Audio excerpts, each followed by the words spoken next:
सोचो एक ऐसा तपस्वी जो बिना हथियार के भी राजाओं को हरा देता है। सोचो एक ऐसा महावीर जिसका नाम सुनते ही राजा महाराजा भी डर के मारे कांप जाते थे। और सोचो एक ऐसे संत जिनका एक शब्द, एक प्रवचन इंसान की जिंदगी बदल देता है। उनकी शक्ति सिर्फ तपस्या से नहीं आई, उनका असली राज है ब्रह्मचार्य। शास्त्र कहते हैं जो अपनी इच्छाओं पर जीत जाता है उसकी शक्ति हजारों इंसानों से ज्यादा होती है।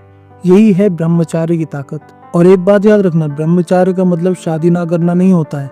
असल में इसका मतलब है अपनी शक्ति को बेकार वासनाओं में वेस्ट ना करके उसे उचित जगह पर इस्तेमाल करना, ज्ञान, तपस्या, सेवा या अपने लाइफ गोल्स के लिए। लेकिन सवाल ये है कि आज के समय में भी कोई ब्रह्मचार्य को फॉलो कर सकता है, और अगर हाँ तो कैसे? चलिए जानते हैं 3 प्राचीन तरीके जो आज भी काम करते हैं।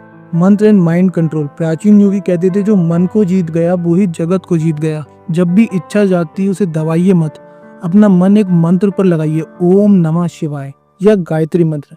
इनका जाप ऊर्जा को शरीर से उठाकर मन में ले जाता है। इससे लस्ट की आग ध्यान की रोशनी बन जाती है। सात्विक food and simple life style. Bhagavad Gita कहती है फूड शेप्स द माइंड। तामसिक और राजसिक भोजन जैसे मसालेदार, ऑयली, इंटॉक्सिकेटिंग चीजें मन को बेचैन बनाती हैं, लेकिन सात्विक भोजन जैसे दूध, फल, अनाज मन को शांत और स्थिर रखता है। शांत मन मतलब इच्छाओं पर कंट्रोल। उद्देश्य यानी कि हायर पर्पस। नारद ऋषि कहते थे जब तक उद्देश्य छोटा है तब तक इंसान अपनी इच्छाओं में उलझा रहता है, लेकिन जब उद्देश्य बड़ा हो जाता है तो लस्ट अपने आप छोटी लगती है। और इसका एक मॉडर्न एग्जाम्पल है विराट कोहली। जब उन्होंने अपनी फिटनेस और क्रिकेट करियर को अपना हाईएस्ट पर्पस बना लिया तो उन्होंने अपनी पुरानी आदतें, जंक फूड, पार्टीज, डिस्ट्रैक्शंस छोड़ दिए। आज उनकी डिसिप्लिन और कंट्रोल ही उन्हें दुनिया का एक महान खिलाड़ी बनाता है। ये दिखाता है कि जब लक्ष्य बड़ा हो तो इच्छाएं अपने आप पीछे छूट जाती हैं। तो ये है ब्रह्मचार्य की असली शक्ति, और ये 3 तरीके जो आपको उसे पाने में मदद करेंगे। मंत्र से मन का कंट्रोल, सात्विक भोजन से शांत मन, और बड़ा उद्देश्य जो इच्छाओं को पिघला दे। तो आज से ठान लो, अगले 30 दिन तक अपने मन को कंट्रोल करने की प्रैक्टिस करोगे,